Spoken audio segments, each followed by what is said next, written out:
그동안 경상도를 제외한 전 지역을 점령하고 있던 공산 치하의 국민들은 모든 리 단위마다 농촌위원회라는 것이 조직되어 낯선 북한 사투리의 인민위원회 보안대원으로부터 전시 중인데도 불구하고 난데없는 토지개혁을 실시한다는 통보를 받는다. 토지개혁은 모든 것이 모든 것이 개인 소유를 인정하지 않고 국가 소유로 병렬시키는 동시에 소위 지주라고 부르는 자작농들로부터 물수해서 국가가 지주 역할을 하고 농민들에게는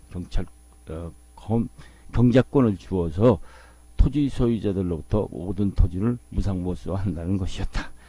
이승만 정부가 이미 토지 개혁을 한 것은 백지화하고 토지 개혁은 땅을 많이 갖고 있던 자작농들의 땅을 무수해서 농지는 물론 과수원, 종중 토지, 묘포, 전, 특용작물지, 유휴토지 등 지주 토지를 국가가 못수해서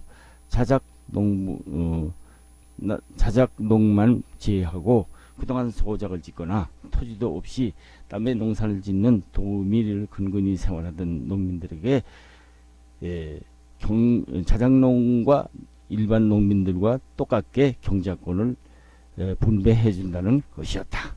인민위원회는 농민들에게 소유권을 주지 않고 경작권만 주면서 토지 소유권이 나누어 주는 것처럼 토지 분배를 해준다고 하는 것이었다. 그동안 땅을 많이 갖고 있던 자작농민이나 일반 농민들은 재분배해 준다는 바람에 희비가 엇갈렸지만은 그동안 땅이 작은 소작농이거나 땅이 없었던 사람들에게는 가뭄 땅에 비오는 격이었던 것이다. 자작농들을 제외한 뭣도 모르는 소작농과 빈농소리를 들어온 농민들은 인민군 정책에 쌍수를 들어 환영했을 뿐만 아니라 그들이 수확한 곡식이나 후방지원, 전쟁, 물자지원 또는 참호나 방공 파기 등에 적극적으로 참여했던 것이다.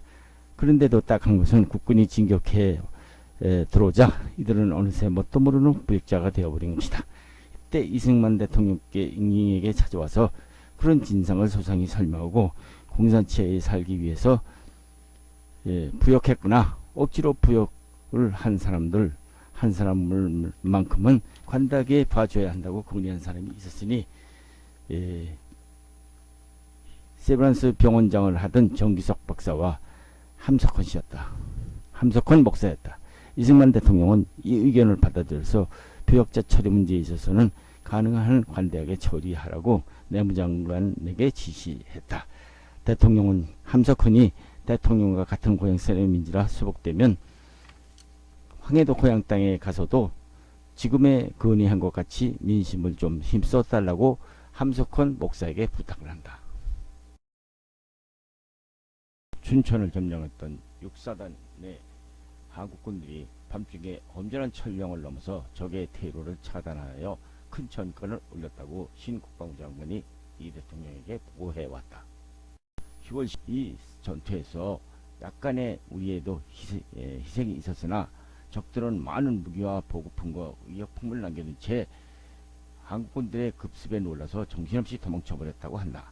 많은 적들이 진격 중인 한국군들에게 생포되거나 투항해 왔다고 한다.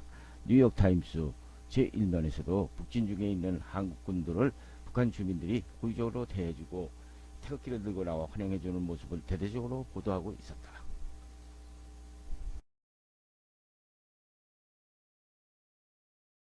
이승만 대통령은 즉시 미국에 있는 임 장관에게 전화를 걸어서 한국은 4300년의 오랜 역사를 가진 독립국이고 주권 국가이므로 한국의 운명은 한국 정부가 결정해야 된다는 점을 유엔 회원국에 인식시키도록 특별 지시를 했다. 대통령은 한국과 국제연합의 공동목표인 공산 침략을 분쇄하고 북한 점령을 종식시킴과 동시에 유엔의 승인을 받은 한반도의 유일한 합법정부인 대한민국이 통일 한국을 통치해야 된다는 점을 강조했다. 그러면서 1948년 5월 10일에 있었던 총선거를 통해서 전체 한국을 대표하는 자주적인 정부가 유엔 감시하에 탄생했음을 상기시도록 지시했다. 이승만 대통령은 한국 주권에 대한 어떤 간섭도 받지 않기 위해서는 신속하고 가능성 있게 행동하며 대처해야 된다고 유엔에서 활약하는 임장관에게 당부를 한다.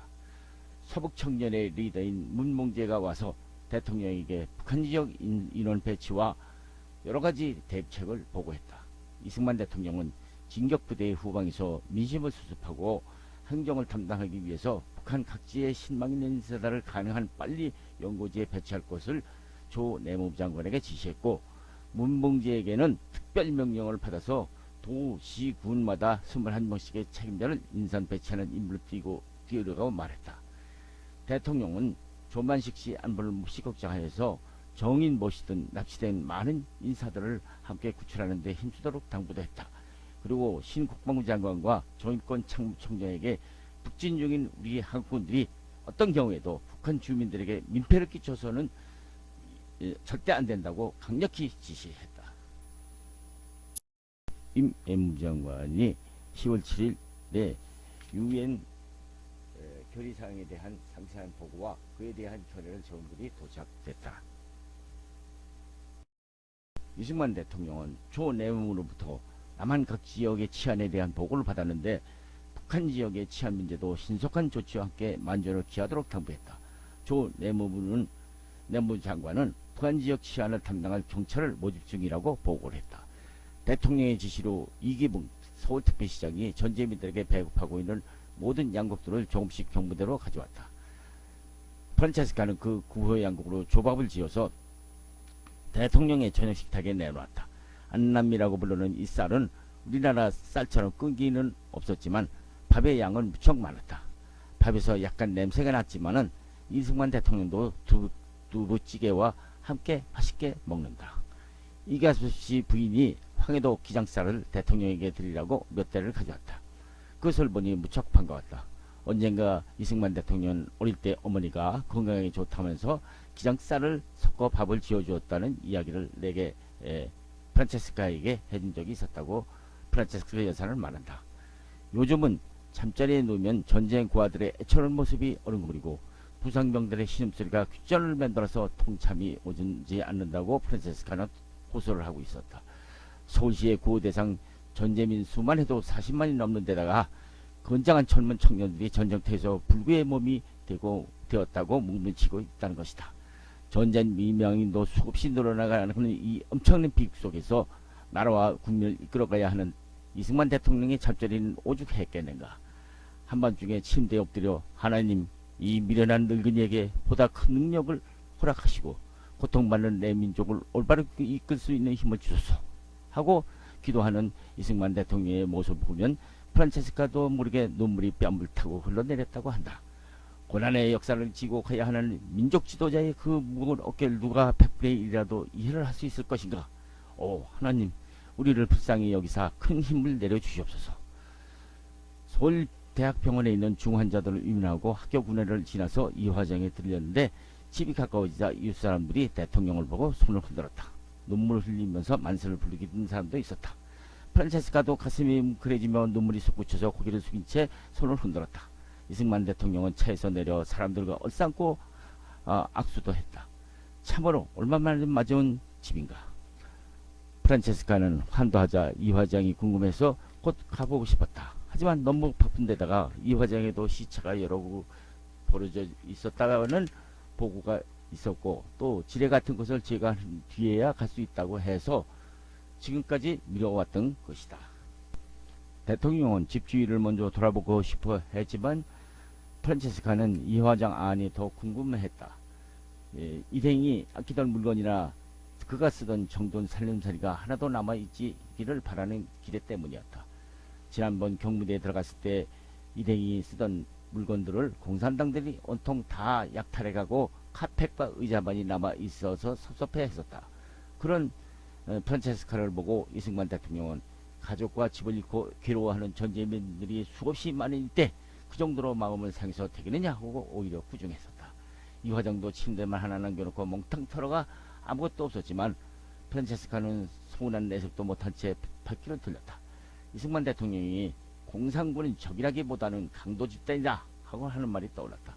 이 어려운 나라 형편에 경무대 살림을 장만하겠다고 돈을 쓸 수 없을 텐데 그렇다고 애국 귀빈접대를 샌드위치로만 할 수 없지 않은가. 다만 정원의 수목들은 전과 다름없이 자라고 있을 뿐이었다. 밤새워 이승만 대통령과 프란체스카가 번갈아가며 타이핑했던 다섯 통의 편지를 파우치 편으로 발송했다. 유엔과 뉴욕, 워싱턴에서 활약 중인 임명직 외무장관과 장면대사, 필립한 올리버 박사와 뉴욕 주재 한국 총경사 데이비드 랑궁에게 각각 보내는 대통령의 기밀 서한이었다. 데이비드 랑궁은 일찍이 대통령과 함께 독립운동을 했던 인품 좋고 성실한 동지였다. 그의 부인 조엔 랑궁은 이생이 결혼을 할 당시 한국 풍속에 어두웠던 프란체스카를 여러모로 도와줬던 여자였다. 김치와 물김치 담그는 법, 콩나물 기르는 법, 한국 요리는 물론 한국 예의 범절과 명절 풍습, 생일날에는 쌀밥을 짓고 미역국을 끓이는 것까지도 가르쳐 준 일이 있었다. 교양이 있는 랑궁 부인은 어린데도 열었던 다복한 어머니이기도 한데 좋은 가문에서 가정교육을 받고 자라나 비교적 많은 한국 풍습을 그로부터 배울 수가 있었다. 이승만 대통령은 그 집 애들을 무척이나 좋아했다. 특히 막내딸 혜원이를 이쁜이라고 부르며 가끔 목마를 태우기도 하고 안아주며 귀여워했었다. 프란체스카는 결혼하고 처음 맞이하게 된 대통령 생일 아침상에 미역국, 잡채, 콩나물, 물김치와 함께 쌀밥을 차려놓았다. 이를 본 대통령이 무척 놀라며 기뻐했던 기억이 생생하다. 수십 년간 해에서 홀몸으로 독립운동을 하며 줄곧 어려운 생활을 해왔기 때문에 이승만 대통령은 생일날 굶을 때도 있었다고 한다. 때로는 뉴욕의 중국 요리집에서 일하며 고학했던 최용진 씨와 함께 울면 두 그릇을 놓고 생일 파티를 하며 고향 이야기로 마음을 달랠 일도 여러 번 있었다고 한다. 랑궁 총영사에게 대통령은 미국의 한국 정책에 영향력을 발휘할 수 있도록 한미협회 설립을 위한 모금 운동과 함께 영향력 있는 대통령의 미국인 친자들을 방문해서 그 결과를 보고해주도록 당부했다. 대통령이 올리버 박사에게 보낸 서한은 한국 정치에 대한 대통령의 견해를 설명한 것이었다. 또한 전쟁에 완전히 승리한다면 어떻게 나라를 다스릴 것인가에 관한 신념과 정책의 근본 원리를 내용으로 한 것이었다. 즉 대통령이 표방하는 일민주의는 온 국민이 알아야 할 민주주의 지도 이념으로서 전통사회의 양반과 상인, 빈부, 남녀, 남북 출신 등을 갈 것 없이 모두 평등하며 모든 국민이 지지할 만큼 민주주의 의식이 가져야 한다는 토대를 갖춘 것이었다. 이 원리에 대한 대통령의 선언 이후 많은 정치인들이 이것을 기초로 해서 정당을 조직하려고 했다. 정당 구상을 찬성하는 인사들이 원리 그 자체보다는 파벌주의 정치에만 관심을 두어서 행여 정당 조직이 국민의 국가 단결을 위태롭게 할까봐 두려운 마음이 들어서 그 운동을 더 이상 지원할 수 없었던 것이 대통령의 심정이었다. 대통령은 이러한 자기 견해를 늘 숨김없이 국민들에게 차례로 발표했었는데 일반 국민들이 대통령의 소신을 묵묵히 따르며 이해해주는 것으로 판단했었다. 대통령은 국민에게 우리나라에서 정당제도가 아직은 시기상조라고 설명한 적도 있었다. 해방 후 미군이 한국에 진죽했을 때 세계 여론은 하루 저녁 사이에 40개 내지 60개 정당이 보석처럼 솟아났다는 보도를 한 적도 있었다. 미국 언론 보도에서 한국의 상당수가 400여 개에 달한다고 정당수가 400여 개에 달한다고 발표될 만큼 과장선전이 되기도 했다. 그래서 이런 우스꽝스러운 애국 언론의 비방을 종식시키기 위해서 대통령이 호소한 결과 한동당과 한민당이라는 두 개의 정당이 서서히 두각을 대내고 있었던 것이다. 양대 정당은 대통령이 모두 그들에게 속한다고 주장을 했다. 심지어는 그 당시 공산당 측에서도 대통령을 그들의 영수로 추대해서 널리 선전하려고 들었던 일이 있었다. 그 때문에 이 모든 주장을 부인해야만 했던 것이다. 이승만 대통령은 국가의 이익을 위한 범국민주적 운동에 초당적인 협력을 얻기 위해서 이 정당들의 대표로 뽑아서 민족과 대한독립 촉성 국민회를 조직해서 국민 단합을 이루려고 했었다. 당리보다도 국가 이익을 우선하는 정당 제도에 대한 우리 국민들의 준비가 아직도 덜 되었다는 사실을 이 대통령은 체험을 통해서 알게 된 것이다. 그래서 이 대통령은 정당과 우리나라의 봉건적 당파를 분별할 수 있도록 충분한 교육과 훈련을 받게 되기까지 서구적인 정당 방식을 무조건 끌어들이는 것이 위험하다는 확신을 갖게 되었던 것이다. 이승만 대통령은 국민으로 하여금 여기에 대비하도록 전비적으로 준비를 갖추게 하는 민주교육부터 시작하기 위해서 교육사업을 벌려왔다. 백낙준 문교부 장관은 특히 이 점에 유의해서 민주교육 과정과 새교육을 하는 데 있어서 전 문교부 장관 안호상 씨의 뒤를 이어서 애쓰고 있었다. 이승만 대통령의 이런 신념과 태도 표명으로 국내의 기본 정당은 자기들의 세력이 약화될 것을 우려해서 반발했고, 지난번 선거에서는 상당수의 입후보자들이 정당에 가입하고 있으면서 무소속으로 등록했다고 설명을 했다. 유엔군이 3.8 이후로 진격해 들어가게 되자 대통령은 북한 지역에 대한 민심 수습과 통치는 오직 한국 정부만이 가능하다고 확고한 자신의 견해를 맥카터 장군과 미 국무성에 표명해야겠다고 전문을 초안하기 시작했다. 김광석 비서가 대통령의 위문과 격려를 받은 많은 부상병들이 경무대로 보내온 용사들의 편지를 여러 통 가져왔다. 영천 전투에서 부상당한 장병들과 여러 전투에서 싸우다 불구가 된 상위 용사들이 편지가 대통령을 감동시키고 눈시울을 젖게 하였다. 대부분의 편지가 대통령 할아버지의 심려를 끼쳐들어서 죄송하다는 것과 비록 불편한 모밀망정 남북통일에 대열에서서 분골쇄신할 각오이니 다시 군대에 분투할 수 있도록 배려해달라는 감격적인 내용이 담겨져 있었다. 수복지역의 학교들을 가능한 빨리 정돈해서 수업을 계속할 계획이라는 백낙준 문교부 장관의 보고가 있었고, 많은 학교의 교실이 소실됐다고 하며 교실 부족하여서 2부제, 3부제를 검토 중이라고 보고를 받았다. 피난민들이 대거 고향으로 귀환함에 따라서 기차편과 선박, 버스, 트럭까지 총동원 해서 편의를 봐주고 있다는 교통장관의 보고도 있었다. 인민군들이 폐주하면서 이곳저곳에 붙여놓은 지뢰와 소형폭탄 때문에 많은 어린애들과 농민들이 뜻하지 않게 희생을 당했다는 보고가 들어왔다. 대통령은 빨리 폭발물에 대한 철저한 주의사항과 함께 조속한 제거를 내무장관에게 지시하고 신문에 보도하여 시급한 대책을 세우고 학생들의 희생이 없도록 하라고 당부했다. 북한 공산군 병영에서 황일병이라는 무서운 전병이 발생해서 많은 병사들과 포로들이 죽어가고 있다는 정보를 들었다. 이승만 대통령은 즉시 신국방장관과 조내무장관, 구영숙 보건부 장관과 이갑수 차관을 불러서 북한 지역에서에 대한 항염병 예방 대책을 조속히 세울 수 있도록 지시했다. 황열병이라는 것은 참으로 무서운 전염병이다. 고열의 얼굴에 황색으로 변해서 생물 있는 병인데 전염이 잘 되므로 빨리 예방해야 된다고 한다.